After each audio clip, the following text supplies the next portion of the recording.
Truly so beyond excited for this part of the day. As you may know them from Instagram, House of Lev.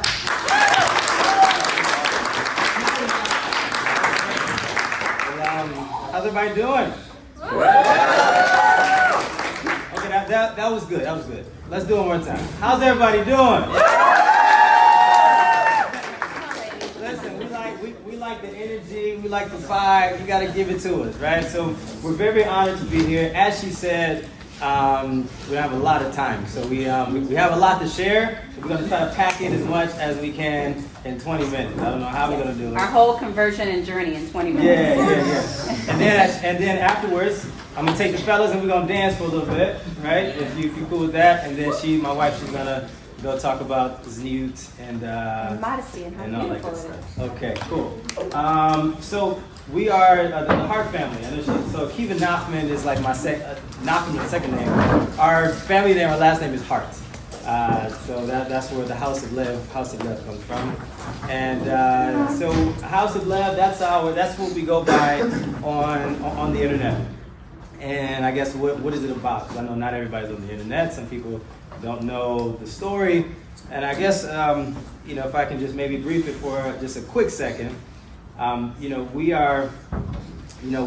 weren't born Jewish. So we started our lives together as a married couple, in Christianity. And so that was kind of where we started, and then now we are a full-fledged Jewish family now. And it's been a journey. It's been about a good 5 years or so journey. No, it's been longer. Longer.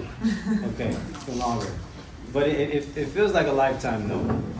And I guess I want to preface it by just kind of asking ourselves is, how did we get here? And it really all started with questions. It started with asking questions. And why is that significant? Well, we're approaching Pesach. And Pesach, if you really think about it, is built on questions. Ma nishtana, right? The whole thing is built around asking questions. And when you ask questions, it prompts you to be able to go search out for answers. And the only way to really advance in anything in life is to be able to ask. You never want to go into anything blindly. You never want to just do anything. You want to be able to ask. So we started by asking ourselves, why do we believe what we believe? It's a good question, right? Why do we believe what we believe? And that was the start of our Mitzrayim, our exodus from Mitzrayim to now to freedom, what we think. Being now living a Jewish life, for us, that's it's freedom for us. And it started by asking questions. Yeah, to briefly go into that, because I was not raised Christian like my husband was. So for me, it was the question part. I had lots of questions, and I think that's where a lot of even his curiosity and growth. I mean, he was always asking, but in Christianity, you don't really ask questions. And I think for me, that was like my frustration. I'm like, how am I supposed to believe something if I can't ask about it, or I don't know why I'm believing this? And so that was like a challenge for us. And I think it was the smartest thing, for us to be able to ask these particular questions. And from there, when we weren't getting the answers, obviously our curiosity grew to want to grow and to learn more about why we believe what we believe. Yeah, and so basically, as we started asking questions, we started not getting answers. And so in our former religion, there's not really a lot of good, solid foundation. Things are just kind of all over the place. And the basis of it was just, you just believe. And that was it. There was no structure, nothing like that. It was just, you just believe, and you can reach this level of I guess, high levels of spirituality. And that wasn't enough for us. For us, we wanted structure. We wanted a way to be able to connect to God.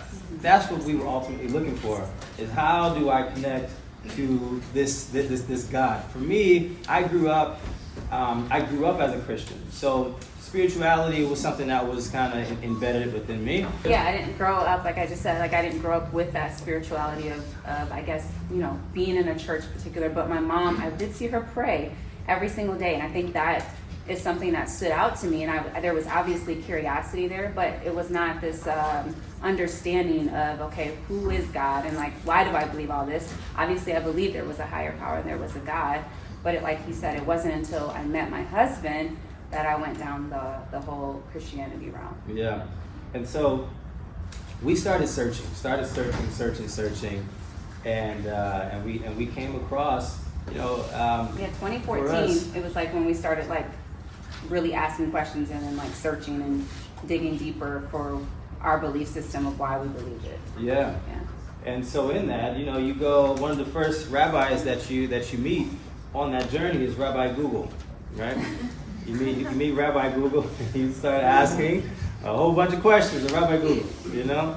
And, you know, so we're typing in things, you know, what is spirituality? You know, what is Christianity? You know, like what is this next move in our lives? So I get this phone call, and this is a very, very long story, but I get this phone call. Nothing is random. Everything is what you call hashgacha pratit, right? It's just divine providence. Hashem is always working things out, putting things in the right place. I get a call from a cousin of mine, and he says, hey, listen, I believe that the quote-unquote real children of Israel are the African Americans that were brought from West Africa over to the Americas via the transatlantic slave trade. That was where everything started for me. So I said, listen, that sounds crazy. I don't know where you're getting this from. This is wild. What does this even mean? He started sending me videos of these very, very aggressive gentlemen. And they were calling themselves the Hebrew Israelites. And now it's a very, very gigantic group, many different sections within this group. Some are very, very loving and kind. And there are a lot of them who are very, very aggressive and very, very mean, very militant. Yeah. The videos that were sent to me were these aggressive videos, and they were standing on the street corners yelling at people and saying that they're wrong, saying that they're going to go to hell, they're going to burn, and all these things. Their claim was that the European Jews stole their identity and took the Torah from them.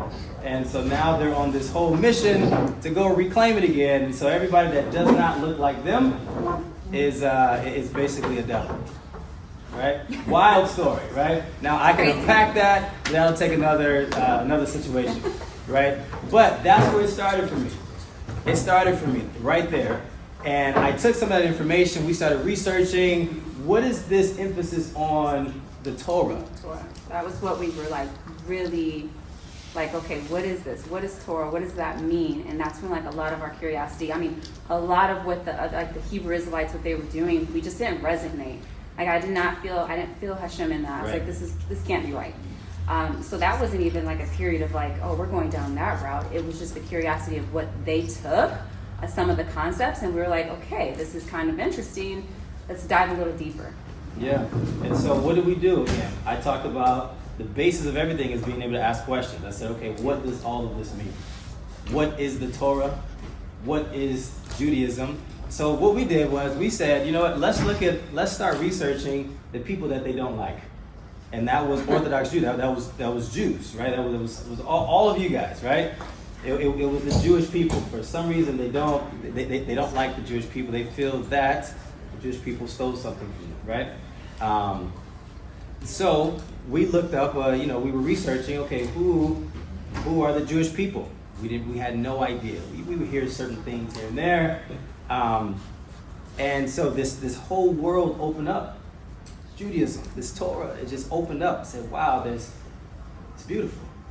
This is a whole beautiful thing." What we really, really loved was the fact that there was a structure, and these Jews were able to connect with the Creator of the universe, and it was for us. We were reading like this was the most special group of people in the world. That the Creator of the universe has a group of people that's like the apple of His eye. That was so amazing to us.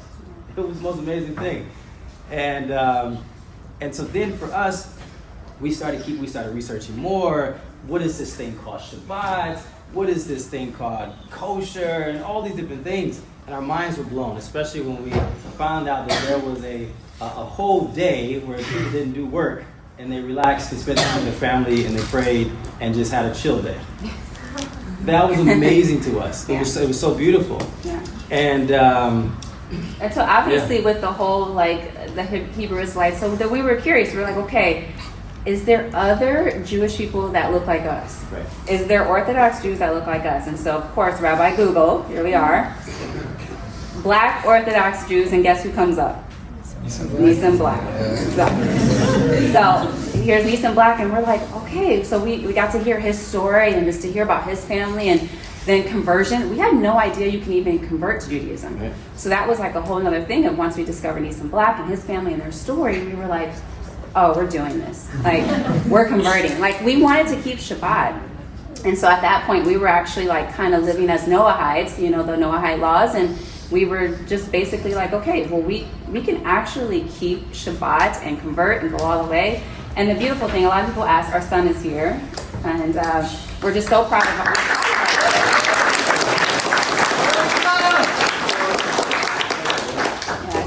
We're so proud of our kids because a lot of people always ask. We have 6 kids, but they were our 2, our 17-year-old and Bezalel, who's 15.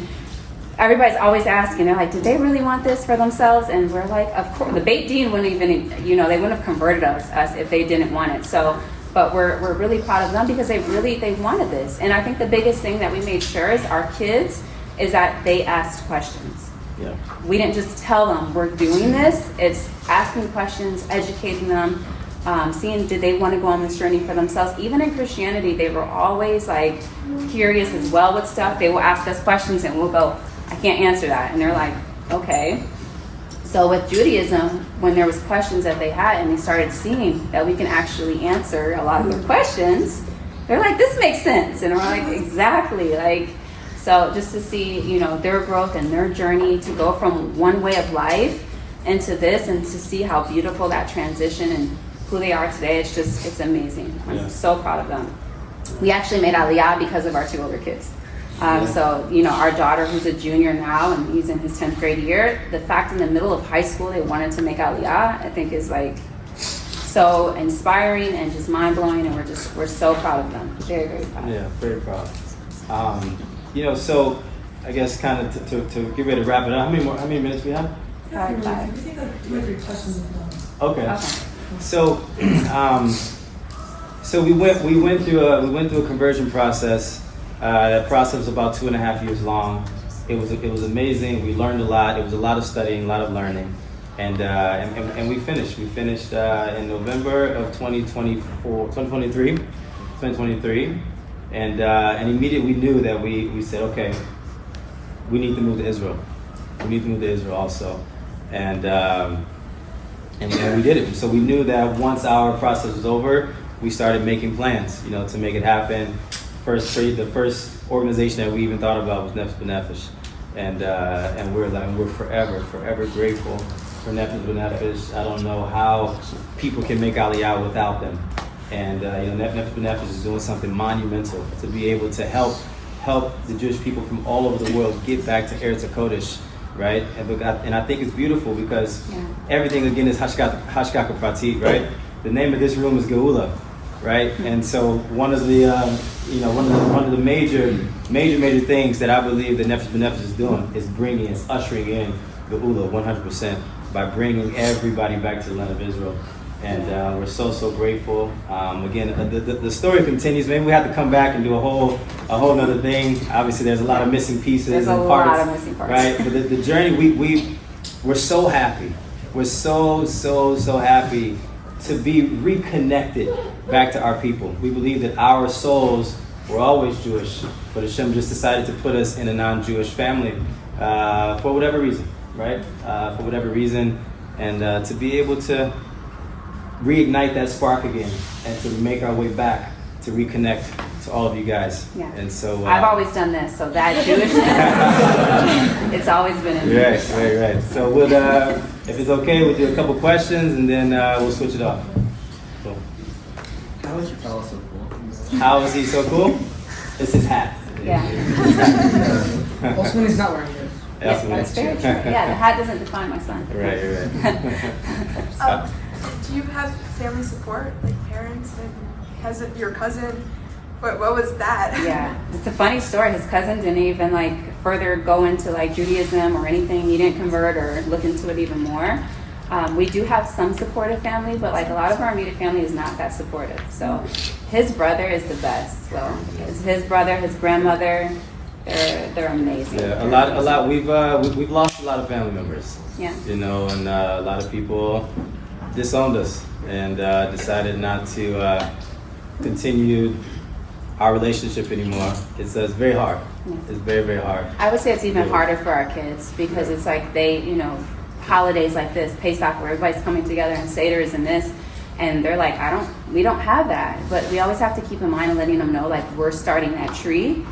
And we talk about the future, like what it's going to be like, and your siblings having kids, and you guys getting married, and the beauty of that, and that's all going to be shifting, because Rosh Hashanah, that changes and that grows. So. Yeah. I said, huh? I was just curious, how religious were your parents as Christians? Very. my dad and his side of the family were very, very, very religious. They at church multiple times a week. Yeah, very much religious. And it was something that was really instilled in us. And I think that's also why, Judaism was so intriguing for us, because in Christianity, I've always been like a deep person, but in Christianity it's shallow. You can't get deep. So taking that same type of mentality and swimming in the waters of Torah, it's endless, right? And I believe that's why it's been like it's such a more beautiful thing, to be able, because there's answers in the Torah for things, so it's beautiful. Yeah. What do you guys think of Israel before you converted, and then as the process came, did your views change at all? We've always loved. It's a funny story. My husband, before even Judaism, he came to Israel because he was a professional dancer, and so he toured with the major artists, and one of his spots were here. And even during that time, I remember so much. He came back from the tour, and he goes, "The most impactful place that I came to was Israel." And he went to Jerusalem, everything during that time. He even got a Jerusalem tattoo. This is before anything of Judaism. That was way before Judaism. Was 2008. I wanted to take something back with me, back to America, and because I was so impactful, I said I gotta have something to Israel. So I went to the tattoo shop in Tel Aviv somewhere, and I was like, I want Jerusalem on my arm. And so they put Jerusalem, and then I feel like this has just been like a marker. But you have to tell the story, what somebody told you about the right hand of that. I think that was right. Well, I don't know it in Hebrew, right? But there's something that says if my right hand forgets Jerusalem, and it's on my right hand, right? Jerusalem, right? So it's, I don't know. I had no idea about that. What's never gonna forget. Yeah. So. Go ahead. Anyway. Where were you guys before? Where did you live before? Oh, Where did you grow up? We were in Orange County, California. So a place called Irvine. Where do you guys live now? Ramat Beit Shemesh. Did you guys have any moment from when you started the conversion process, from when you started researching, where you were like, wait, maybe this isn't the right way? Maybe this, did you guys question it all? You knew? No, it was like a light bulb went off when we saw it, and it was like our neshama gravitated to it so much that we could not deny it. I was like, there's so much truth in this that I'm like, there's no way that we're going to go backwards or anything. No question. Even through our process, no questioning. The war came. People were like, you still want to make Aliyah? You still want to convert? The Beit Din was like, are you sure you want to convert still? We're like, even more, because then our neshama, our prayers are going to count. So we want to help, bring whatever that we need to, for the Jewish people. So nothing hindered us. Yeah, but I also think that's also part of the life of someone who converts, Yeah. right? You're put in a non-Jewish body, and then it's like you grow up in whatever religious belief or whatever. The moment that you hear the Torah, and it's a light bulb, right? That spark that's on the inside of it, it gets reunited, it gets reignited again, and then so it's like there's no questions. It's like, this is what I want. This is it, Yeah. Got a question. You said there's a lot of gaps in your story. Is there some book or place or video online, something that you hear to get the rest of it? Yeah. Yeah. So if, there's House of Lev on Instagram, YouTube. And so we actually documented like Our whole journey. Our whole entire journey. So it's there. So House of Lev, LEV on YouTube, and you'll be able to see the whole thing. Yeah. Oh, so you mentioned Shabbat as something that was like so amazing, yeah, especially coming from the outside. Yeah. I feel like a lot of us are immersed in Judaism, and the aspects of it that we don't even realize how amazing they are because we're just used to them. Yeah. Do you have any more examples of something that you've met and you're just like, why doesn't the whole world do this? Like, this is amazing. Yeah, I mean, having specific foods that you eat. You know, it's like that's amazing, right? And just understanding that it's not just food. There's holiness inside, like in the food, because it comes from the Creator. Hashem, the Creator of the universe, said, okay, these are the type of food that this people eat. That's crazy when you think about it. You know what I mean? Like, and so it's being able to dive in, to be able to pray and have these times throughout the day where you connect. There's so many things. And you really feel Yeah. the differences too, because when we think back before we converted to how we feel now, like there was a difference. When I lit the Shabbat candles, being Jewish, I literally was sobbing. I could feel that peace and that calmness that comes in that I was like yearning to feel, and I finally felt it, and I was like, this is what I'm supposed to feel. And even now, every like Shabbat when I light, like I can feel, I never could feel that before. And even to the food does taste different. Like it tastes like we know. I remember before we were like Jewish, like we'll go to somebody's house and it'll be like the simple salad, but I'm like, why is the salad so elevated and tastes so amazing? And if I make the salad simple, mine doesn't taste like that. Mine wouldn't taste like that. Yeah, we went over a friend's house when we were going through the process, right? We got invited for Shabbat dinner, and they made the most simple salad. It was just lettuce. And we were like, why is this so It was amazing. And then we go home and like, I try to do it. she's like, let me cut up some lettuce.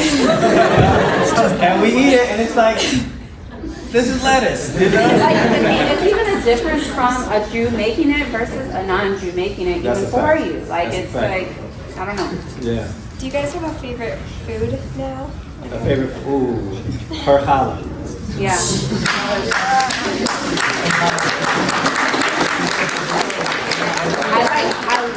I love making challah. It's like it's so special to me, and just I think just that doing that it's beautiful. Yeah, I love it. I love to eat it.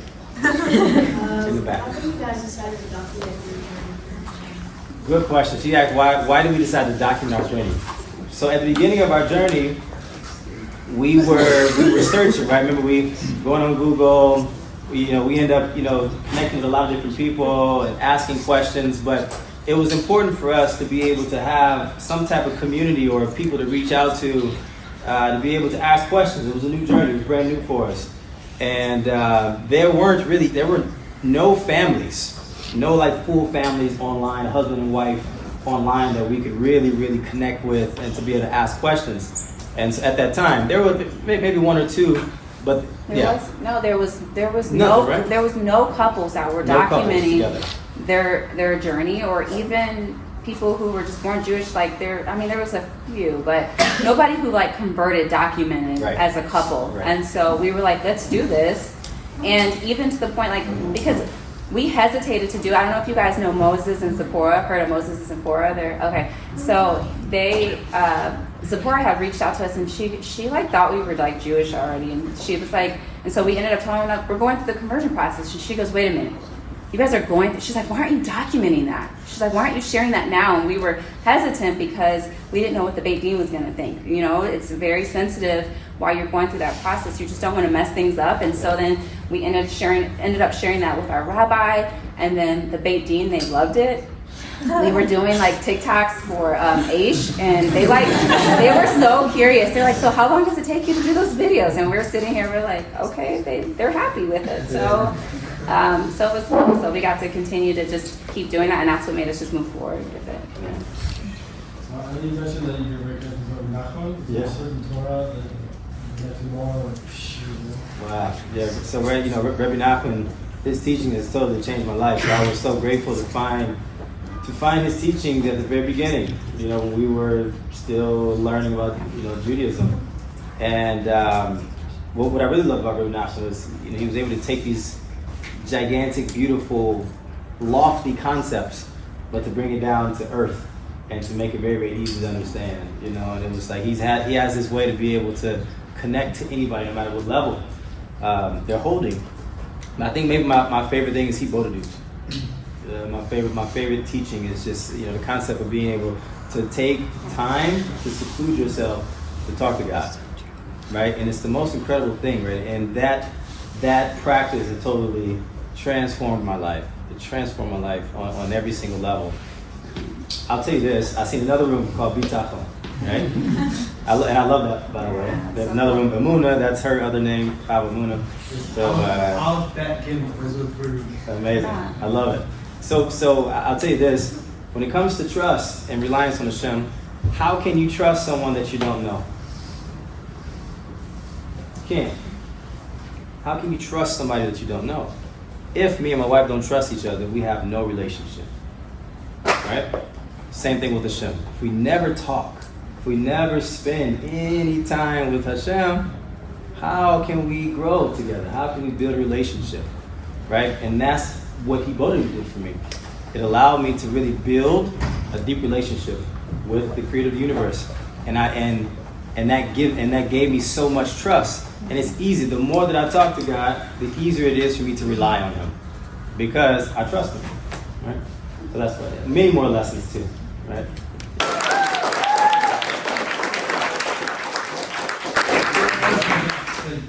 The fact how genuine you are really like is something that everyone in this room feels. So thank you for coming out today as a family. That means so much to us. Our theme today is actually Netzach Israel, which means really it is the infinite of the Jewish people, which we see you as. And of course, all souls were at Harts, converts as well. And I know sometimes that's hard for others to see. How was you through this long and incredible journey that you're still on? Do you feel that you've been accepted as converts amongst the Jewish people? How's that journey going for you, and how do you feel that that's going? And what can we do better? It's kind of funny. It's a royal we, and it's also not. Both sides. Beautiful question. Wow, beautiful question.